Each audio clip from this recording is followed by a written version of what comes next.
Hello friends, welcome back to this channel. दोस्तों, इस video में हम लोग बात करेंगे कनारा बैंक के बारे में। लेकिन आगे बढ़ें उससे पहले आपसे दो रिक्वेस्ट करना चाहूँगा। पहली रिक्वेस्ट कि अगर आप डीमैट अकाउंट ओपन कराना चाहते हैं, डिस्क्रिप्शन बॉक्स में एक लिंक आपके लिए दिया गया है। दूसरी रिक्वेस्ट कि अगर आप चैनल को फर्स्ट टाइम देख रहे हैं, प्लीज़ सब्सक्राइब करके बेल आइकन को हिट कर लीजिए ताकि आपको वीडियोज़ की नोटिफिकेशन मिलती रहे।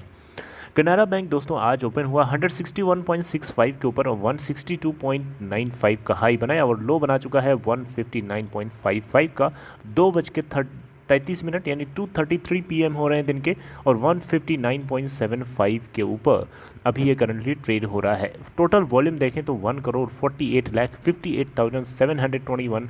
अगर हम मार्केट कैप की बात करें तो 28,899 करोड़ रुपए, और इसका 52 वीक लो है 182.25 का और हाई है 174.60 का। दोस्तों आइए दो अपडेट्स मैं आपको बताता हूं। देखो दोस्तों, एक चीज़ तो आपको पहले से पता है कि इस बैंक को लेकर के राकेश झुनझुनवाला जी ने इसमें पोजीशन ली है अभी जल्दी ही, और इसके चलते इस बैंक में आप तेज़ी देख पा रहे हैं।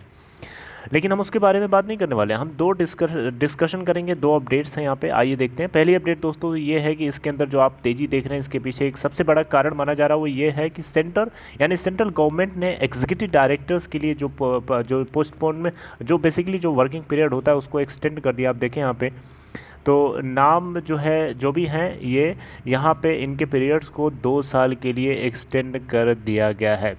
नाम मैं इनका पढ़ लेता हूँ, थोड़ा डिफ़िकल्ट नेम है, साउथ के लग रहे हैं।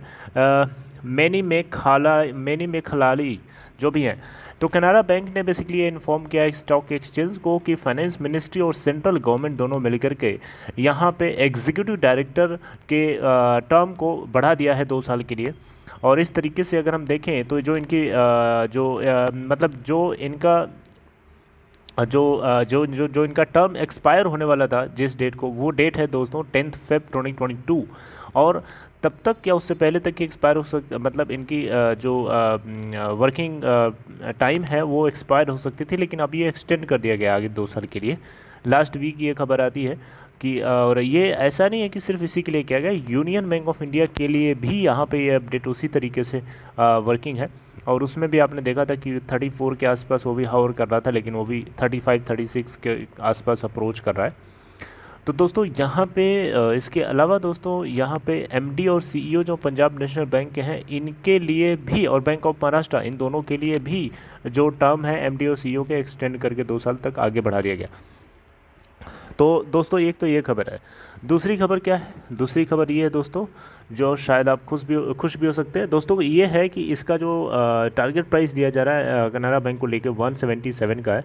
आप देख सकते हैं अभी ये 140 160 158 या 159 के आसपास जो है आपको ट्रेड होता हुआ दिखाई दे रहा है। दोस्तों अगर हम लास्ट के 10 हफ्तों से देखें तो ये स्टॉक जो है 145 से लेकर 165 के रेंज में, ब्रॉडर रेंज में होवर करता हुआ नज़र आ रहा है, जो कि इसके 200 दिनों के एक्सपोनेंशियल मूविंग एवरेज से काफ़ी ऊपर है। इस हफ्ते इस स्टॉक ने एक बढ़िया ब्रेकआउट दे दिया था रेक्टेंगल पैटर्न का after prolonged consolidation. Price volume action जो है इस स्टॉक के लिए वो काफ़ी ज़्यादा सपोर्टिव नज़र आ रहा है, और इसको लेकर के जो ट्रेडर्स हैं, जो शेयर होल्डर्स हैं या फिर जो ट्रेडर्स हैं जो ट्रेडिंग करते हैं, ये इस स्टॉक को 158 से 159 के बीच में एक्यूमुलेट कर सकते हैं। और जो टारगेट प्राइस इनको सेट करना चाहिए 177 रुपीज़ का सेट करना चाहिए। ये एनालिस्ट्स की तरफ से बताया जा रहा है दोस्तों, और मुझे तो ऐसा लगता है कि इसका टारगेट प्राइस 300 प्लस में होना चाहिए अगर आप थोड़ा सा लंबे समय के लिए देखना चाहते हैं तो। बाकी कुछ भी हो सकता है दोस्तों, कुछ कहा नहीं जा सकता, लेकिन हाँ 177 के टारगेट को यह आसानी से कवर कर सकता है, बहुत ही ज़्यादा डिफ़िकल्ट नहीं है। अब आपको पता है इसमें राकेश झुनझुनवाला जी की एंट्री हो चुकी है, तो ये एक बहुत ही मामूली सी बात है कि 177 के टारगेट को हिट कर ले। और इसके ऊपर का सपना अगर आप देख सकते हैं तो देखिए, क्योंकि ऐसे लोग भी इसमें फंसे हैं जिन लोगों ने ऊपर के लेवल पे या तो ख़रीद रखा या तो सिंडिकेट बैंक के वो होल्डर्स थे, और उनको बहुत ही गलत तरीके से उनको नंबर ऑफ़ शेयर्स अलॉट किए गए इस तरीके से कि उनकी जो बाइंग प्राइस एवरेज आ रही है वो बहुत ऊपर है इसके अंदर। राइट। जैसे सिंडिकेट बैंक में भी सिचुएशन बहुत गंदी चल रही थी जिस समय ये मर्जर किया गया, आपको पता है बैंकिंग सेक्टर पूरी तरीके से लॉस में चल रहा था। तो जिस तरीके से उस समय जैसे मान लीजिए 40s में या फिर 45, 48, 39, 38 के आसपास जिन लोगों ने सिंडिकेट में लिया था, वो सिंडिकेट वाले बिल्कुल फंसे रह गए और ये फाइनली उसको मर्ज कर दिया। मर्ज करने के बाद उनको जो नंबर ऑफ़ शेयर्स अलॉट किए गए वो बहुत ही कम अलॉट किए गए, सच दैट कि उनका जो एवरेज बाइंग प्राइस कनारा बैंक में जो रिफ्लेक्ट हो रहा है वो बहुत ऊपर है। इवन 280, 200 के आसपास है, 250 के अबव है, 300 के आसपास है। तो वो लोग क्या करेंगे फिर बताइए? 177 उनको तो चाहिए 300 प्लस में टारगेट, इसका 300 प्लस तक ये ट्रेड होके आए ताकि उनका प्राइस निकले, राइट। तो ये बहुत ही दयनीय सिचुएशन है। और दोस्तों बैंकिंग सेक्टर अगर सही होता है तो डेफिनेटली आगे भागेंगे सारे बैंक्स, और अभी तक शुरुआत तो हो चुकी है क्योंकि फाइनेंशियल ईयर 2021 के अंदर पूरे ओवरऑल PSU बैंक ने 21,000 करोड़ के आसपास या 35,000 करोड़ के आसपास, मुझे डेटा एग्जैक्टली याद नहीं है, मैंने आपको अपडेट भी किया था, इन लोगों ने प्रॉफिट बुक किया। और ये प्रॉफिट कंटिन्यूटी रहती है आगे तो फिर डेफिनेटली ये स्टॉक्स ऊपर भागेंगे, सरकारी बैंक्स ऊपर भागेंगे।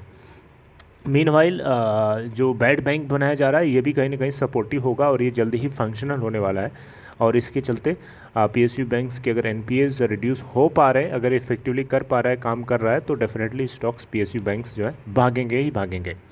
चलिए आपसे आगे किसी और इन्फॉर्मेशन के साथ मिलते हैं, तब तक अपना ख्याल रखिए, टेक केयर।